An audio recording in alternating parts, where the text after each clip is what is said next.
Coming up on Look Today, well, the Saratoga County Prosperity Partnership has announced 2 new board members. I've got details. And the Prevention Council prepares for prescription drug drop-off this weekend. More on that coming up. And the DEC hope to solve the mystery of the missing hunter from Horicon, remember, last winter, in the coming weeks. I've got details. It's all ahead on Look Today.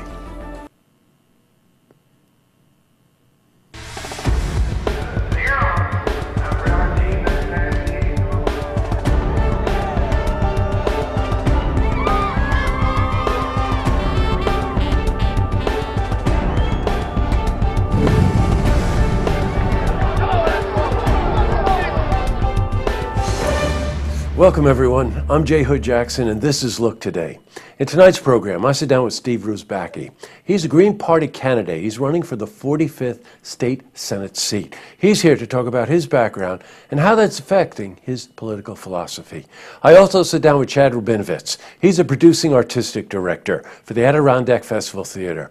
And he's here to talk about Glens Falls' upcoming International Film Festival that's happening this weekend. Plus, we've got your weather for the Tri-North counties. But first, these headline stories.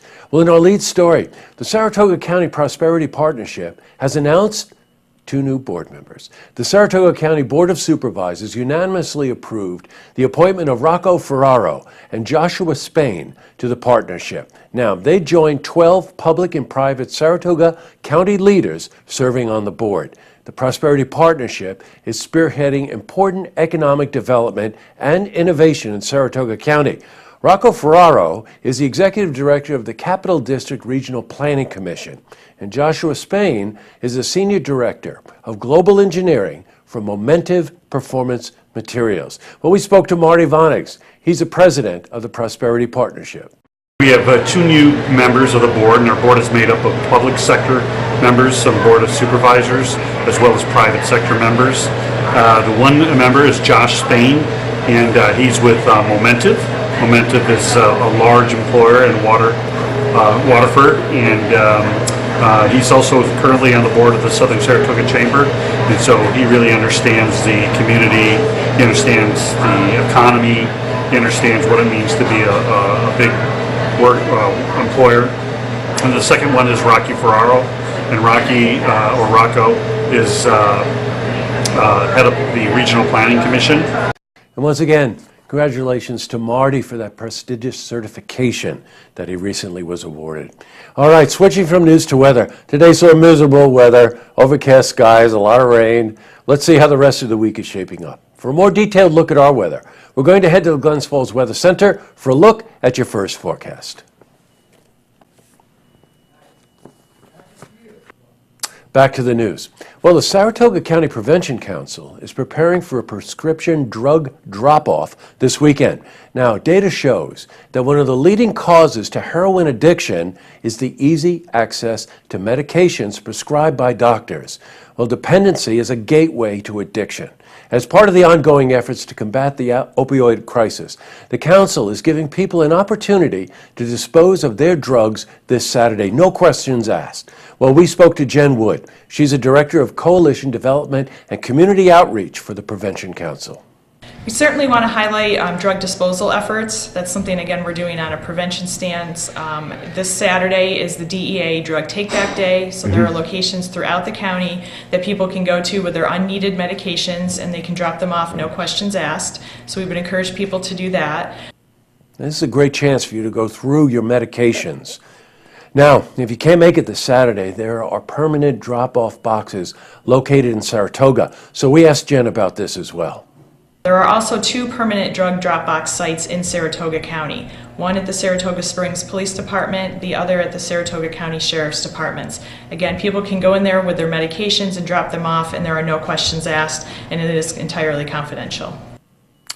In other news, well, as the hunting season begins in part of the Adirondack, the DEC is hoping that the mystery of the missing hunter will be solved.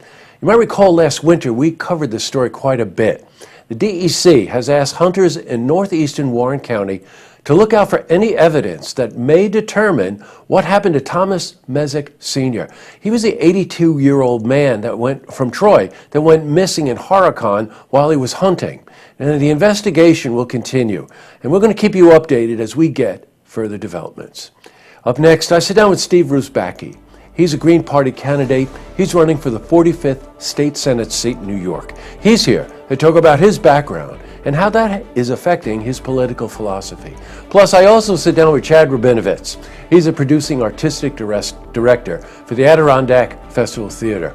And he's here to talk about Glens Falls' upcoming International Film Festival. But first, if you see news happening, you want to share a story idea, how about join us for an interview? Then you can give us a call on our hotline.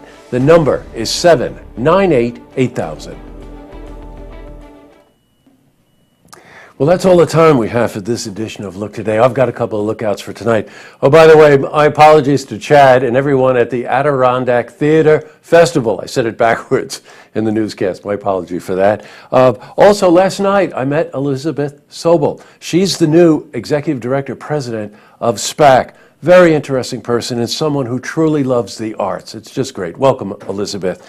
And I also want to thank Dan Steck, Assemblyman Dan Steck, and Robin Barkenhagen today. They were here this morning. We recorded the special edition of Beyond the Headlines, the forum that we had with the two of them, candidates for the 114th Assembly District. And it was just a fabulous conversation. We will be premiering it this weekend. And by the way, tomorrow morning, we're recording Senator Betty Little and her competitor, Steve Rusbacki, for the 45th State Senate seat in New York State. And I'll tell you more about that tomorrow. I guess that's it. Tonight on Look TV, it's sold. That's our call-in auction program.